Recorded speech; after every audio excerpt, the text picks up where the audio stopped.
নমস্কার বন্ধুরা, আজ আপনাদের সাথে সজনে শাকের চটপটা মুখরোচক ভীষণ সুন্দর একটা রেসিপি শেয়ার করতে চলেছি। ছোট থেকে বড় সকলে চেয়ে চেয়ে খাবে এইভাবে যদি আপনি সজনে শাক বাড়িতে রান্না করেন। যারা সজনে শাক খেতে একদম পছন্দ করে না, কথা দিলাম এই রেসিপি বানালে তারাও খুব পছন্দ করবে আর বারবার এইভাবেই সজনে শাক আপনাকে রান্না করতে বলবে। তাহলে বন্ধুরা চলুন আর বেশি দেরি না করে রেসিপিটা শুরু করা যাক। তো সবার প্রথমে এখানে আমি পরিমাণ মতো সজনে পাতা বা সজনে শাক নিয়েছি। একটু আগার দিকে যে কচি পাতাগুলো হয় সেগুলোই নেওয়ার চেষ্টা করবেন। সজনে শাকগুলোকে এখন সুন্দর করে বেছে নিচ্ছি। ডাঁটির থেকে শুধুমাত্র পাতাগুলোকে আলাদা করে নিচ্ছি আর এই ডাঁটিগুলোকে কিন্তু ফেলে দেব।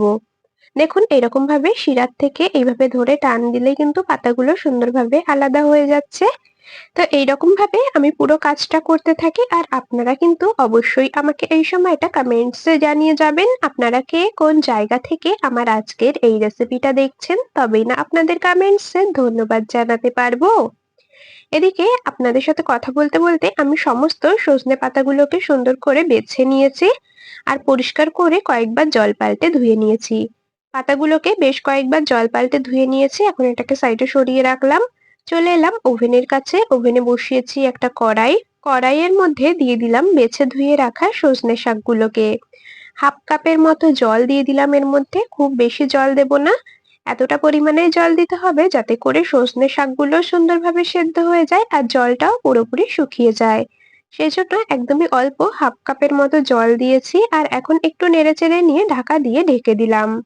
ঢাকনা দিয়ে ঢেকে দিয়েছি, এরকম ভাবে মোটামুটি 5 মিনিটের মতো আমি মিডিয়াম ফ্লেমে রান্না করে নিয়েছি।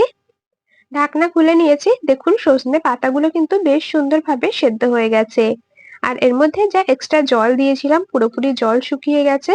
গ্যাস অফ করে দিয়েছি, এখন এটাকে নামিয়ে নেব একটা পাত্রে। সজনে শাকগুলোকে একটা প্লেটের মধ্যে নামিয়ে রাখছি। সেদ্ধ করে নেওয়া শাকটাকে সাইডে সরিয়ে রাখবো আর একটু ঠান্ডা করে নেব।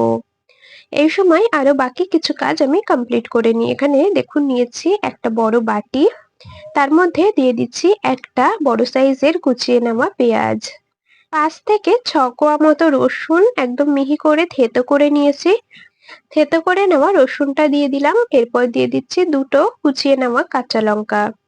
হাফ চামচ দিয়ে দিলাম জিরের গুঁড়ো, হাফ চামচ দিয়ে দিচ্ছি ধনের গুঁড়ো, স্বাদ মতো লবণ আর দিয়ে দেব পরিমাণ মতো হলুদ গুঁড়ো। এখানে আপনারা যেই রকম ঝাল খাবেন সেই হিসাবে কিন্তু কাঁচা লঙ্কা কুচির পরিমাণ কম বেশি করে দিয়ে নেবেন। তো এখানে সমস্ত মশলা দিয়ে খুব ভালো করে একটু মিশিয়ে নিতে হবে যাতে করে পেঁয়াজগুলো সুন্দরভাবে সফট হয়ে যায় আর মশলাগুলো বেশ সুন্দরভাবে মিশে যায়। এইরকম ভাবে আমি হাত দিয়ে চটকে চটকে বেশ কিছুক্ষণ ধরে এটাকে মেখে নিয়েছি।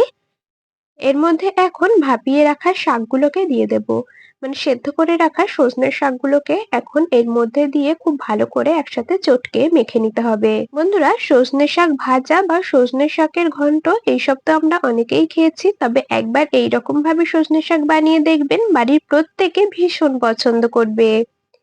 এদিকে আমি সজনে শাকগুলোকে এই মশলার মধ্যে দিয়ে খুব ভালো করে মেখে নিয়েছি। এখন এর মধ্যে দিয়ে দিচ্ছি বড় চামচের 2 চামচ বেসন। প্রথমে 2 চামচ বেসন দিলাম, পরে যদি লাগে তাহলে আবার অ্যাড করব। হাফ চামচের মতো দিয়ে দিলাম কালো জিরে। জল ছাড়াই প্রথমে মেখে নিচ্ছি, পরে যদি মনে হয় জল লাগবে তাহলে এর মধ্যে অল্প করে অ্যাড করে নেব। খুব ভালো করে একটু মেখে নিয়েছি, তবে দেখুন মিশ্রণটা একটু শুকনো শুকনো হয়ে গেছে, সেজন্য এর মধ্যে আমি সামান্য একটু প্রথমে জল দিয়ে দিলাম। অল্প একটু জল দিয়েছি, আবারও ভালো করে একটু চটকে মেখে নেব। বন্ধুরা একবারই কিন্তু অনেকটা পরিমাণে জল দিতে যাবেন না, তাহলে কিন্তু মিশ্রণটা বেশি পাতলা হয়ে যেতে পারে। তো আবারও সামান্য একটু জল এর মধ্যে দিয়ে দিলাম, আবারও খুব ভালো করে মিশ্রণের সাথে চটকে মেখে নিতে হবে। এখন মনে হচ্ছে যে সামান্য একটুখানি বেসন লাগবে, সেজন্য আমি আরো হাফ চামচের মতো বেসনের মধ্যে দিয়ে দিলাম। খুব ভালো করে এরকম ভাবে মেখে নিচ্ছি। বন্ধুরা আপনারা কিন্তু এখানে বেসন আর জলের পরিমাণটা আন্দাজ করে দিয়ে নেবেন, যাতে মিশ্রণটা একদম পাতলা না হয়ে যায় আবার খুব বেশি শক্ত না থাকে, সেইভাবে মেখে নেবেন। তো যাই হোক, এখন এর মধ্যে দিলাম হাফ চামচ গোলমরিচের গুঁড়ো, টেস্ট ব্যালেন্সের জন্য হাফ চামচ দিয়ে দিলাম চিনি। আবারও সমস্ত কিছু একসাথে খুব ভালো করে মিশিয়ে নিচ্ছি। বেশ ভালো করে কিন্তু আমাদের মিশ্রণটা তৈরি হয়ে গেছে। এখন একটু ভালো করে চটকে মেখে নিয়ে এটাকে সাইডে সরিয়ে রাখবো। তো দেখুন এইরকম ঘনত্বে কিন্তু এই মিশ্রণটা তৈরি করে নিতে হবে, না বেশি পাতলা আবার না বেশি শক্ত। তো একদম রেডি হয়ে গেছে, এখন এটাকে সাইডে সরিয়ে রাখলাম, চলে এলাম ওভেনের কাছে। ওভেনে বসিয়ে দিয়েছি একটা কড়াই, তাতে বেশ খানিকটা পরিমাণে দিয়ে দিলাম সর্ষের তেল। আপনারা চাইলে সাদা তেলেও কিন্তু রান্নাটা করতে পারেন। তো আমি বেশ কিছুটা সর্ষের তেল দিয়েছি, তেলটাও খুব ভালো করে গরম হয়ে গেছে। এখন সজনে শাকের যে মিশ্রণটা তৈরি করে নিয়েছি সেটা থেকে অল্প অল্প করে বড়ার আকারে তেলের মধ্যে দিয়ে দেব। আমি এইরকম ছোট ছোট করেই বড়া বা পকোড়াগুলোকে ভেজে নেব। আপনারা চাইলে এর থেকে একটু বড় করেও বড়াগুলো ভেজে নিতে পারেন। তো যাই হোক, এইরকম ভাবে আমি অল্প অল্প করে তেলের মধ্যে পুরো মিশ্রণ থেকেই বড়ার আকারে দিয়ে নিই, তারপর আপনাদেরকে আবারও দেখাচ্ছি। বন্ধুরা, যারা সজনে শাক খেতে একদম পছন্দ করে না, বিশেষ করে বাচ্চারা, তাদেরকে কিন্তু এইরকম ভাবে সজনে শাকের পকোড়া বানিয়ে খাওয়াতে পারেন। খেতেও যেমন হয় দারুণ টেস্টি, আর তারা কিন্তু একদমই বুঝতে পারবে না যে পকোড়াগুলো আপনি সজনে শাক দিয়ে বানিয়েছেন। সজনে পাতা যেহেতু একটু তিতকুটে হয়, তো এইরকম ভাবে পকোড়া বানালে কিন্তু তিতো ভাবটা একেবারেই বোঝা যায় না। তো যাই হোক, এদিকে আপনাদের সাথে কথা বলতে বলতে আমি পকোড়াগুলোর একটা পাশ উল্টে নিয়েছি।